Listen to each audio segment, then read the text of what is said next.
पहले गोरखपुर नामक एक गांव में जीतू नाम का एक सेठ रहता था। सेठ का गेहूं चावल जैसे अनाज का व्यापार था और उसके गोदाम में मजदूर चावल और गेहूं की बोरियां लाते ले जाते थे। जीतू सेठ वैसे बहुत पैसे वाला था और वह एक ईमानदार और नेक दिल इंसान था। सेठ जी के सभी मजदूरों में उनका एक खास मजदूर था, भीमा। भीमा को सेठ जी अपना सबसे वफादार नौकर मानते थे। अरे ओ भीमा, अभी आया सेठ जी। आज का काम कैसा चल रहा है? मजदूर बराबर काम तो कर रहे हैं ना? सेठ जी आज गोपाल छुट्टी पर है और राजू आधा घंटा लेट आया है। ठीक है, जाओ अब अपना काम करो। जीतू सेठ भीमा से हमेशा खुश रहता क्योंकि वह मजदूरों की सारी बात सेठ को बताया करता था, जिससे जीतू सेठ को भीमा पर बहुत भरोसा था। एक दिन सेठ जी अपने गोदाम पर बैठे थे और वह भीमा को आवाज लगाते हैं। भीमा, जरा इधर आ, मुझे कुछ जरूरी बात करनी है। जी हुजूर, बोलिए। आज से मैं घर जल्दी जाया करूंगा। तुम शाम होते ही गोदाम बंद करके चाबियां मेरे घर पहुंचा देना। जी सेठ जी, जैसा आप कहें। अब भीमा ने सेठ के इस विश्वास को एक अच्छा मौका समझा। सेठ जी तो बड़े बेवकूफ निकले, मुझ पे विश्वास कर लिया। भीमा अब शाम को गोदाम बंद करते समय कुछ चावल की बोरियों से चावल चुरा लेता है और उन्हें एक पोटली में भरकर ले जाने लगता है और फिर उन्हें बाजार में ले जाकर उन्हें बेच देता है।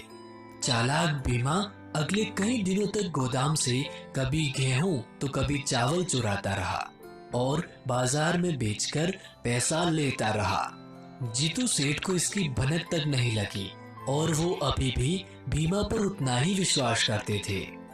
खैर धीरे धीरे भीमा ने बहुत सारा अनाज चोरी कर बहुत सारा पैसा जमा कर लिया।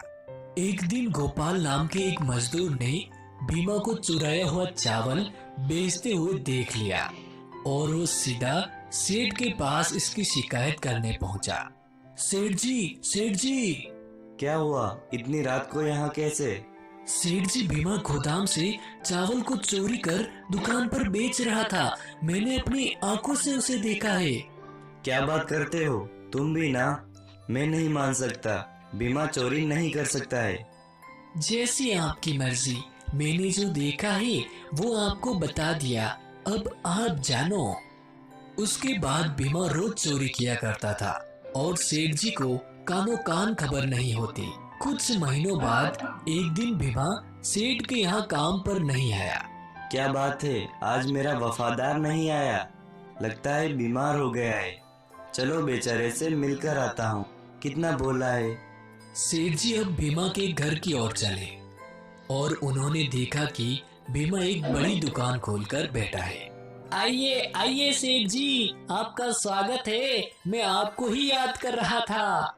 क्या भीमा, ये सब क्या है? आपको तो पता ही है आप कितने कम पैसे देते हैं। अब मेरा घर नहीं चल रहा था तो जरा मैंने अपना व्यापार शुरू कर लिया, वो भी आपके पैसों से। धोखेबाज नौकर, तूने मुझे ही लूटा। गोपाल ने सच कहा था, तू गोदाम से चोरी करता था। मैं और कर भी क्या सकता था? और मैं बेवकूफ तुझ पर विश्वास करता रहा। अब जीतू सेठ गुस्से से वहां से चले गए और उन्होंने एक सबक सीखा कि कभी किसी गैर इंसान पर इतना विश्वास नहीं करना चाहिए कि स्वयं का नुकसान हो।